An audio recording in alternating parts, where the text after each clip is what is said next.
ஜார்க்கண்டில் நடைபெற்ற தேசிய சீனியர் தடகள போட்டியில் நமது வீரர்கள் முந்தைய சாதனைகளை முறியடித்திருப்பது பாராட்டத்தக்கது என்று பிரதமர் நரேந்திர மோடி தெரிவித்துள்ளார்.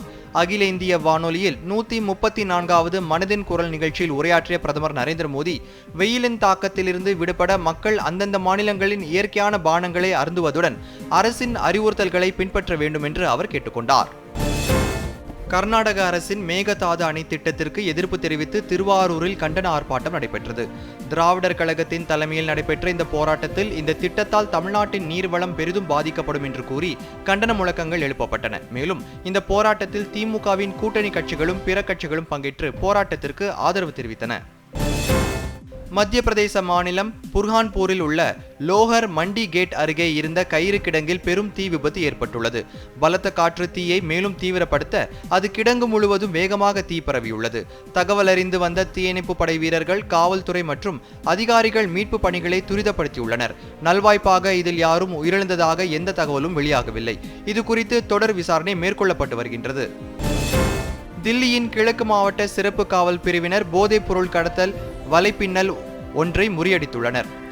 அக்ஷர்தாம் சேது மேம்பாலத்திற்கு அருகே நின்றிருந்த ஒரு வாகனத்தில் உளவுத்துறை தகவல்களின் அடிப்படையில் சோதனை மேற்கொள்ளப்பட்டது. அதிலிருந்த 6.2 கிராம் போதைப் பொருள் கைப்பற்றப்பட்டது.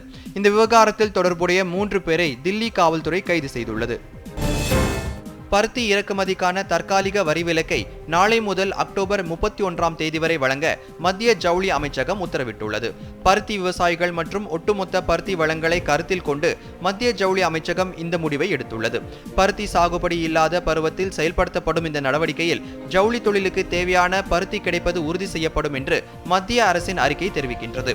பருத்திக்கான இறக்குமதி வரி விலக்கு காரணமாக சிறு குறு மற்றும் நடுத்தர நிறுவனங்களும் பலனடையும் என்றும் அந்த நிறுவனங்களுக்கான செலவு குறையும் என்றும் அதில் தெரிவிக்கப்பட்டுள்ளது.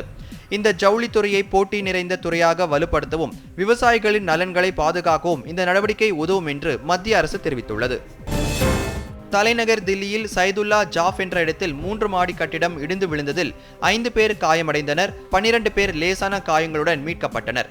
தில்லி சாகேத் மெட்ரோ ரயில் நிலையத்திற்கு அருகே அமைந்துள்ள இந்த கட்டிடம் அருகில் உள்ள உணவகத்தின் மீது திடீரென இடிந்து விழுந்தது.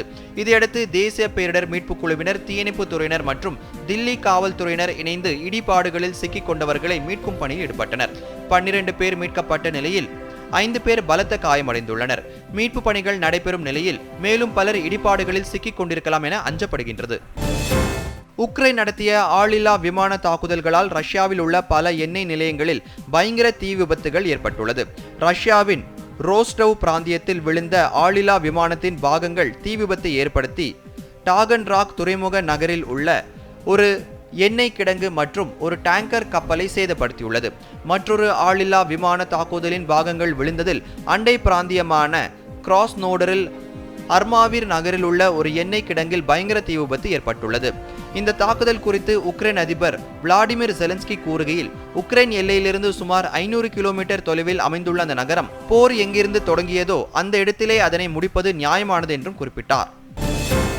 ரசிகர்களின் பெரும் எதிர்பார்ப்புக்கு மத்தியில் பெங்களூரு குஜராத் அணிகள் மோதும் IPL 2026 இறுதிப் போட்டி இன்று அகமதாபாத்தில் நடைபெறுகின்றது.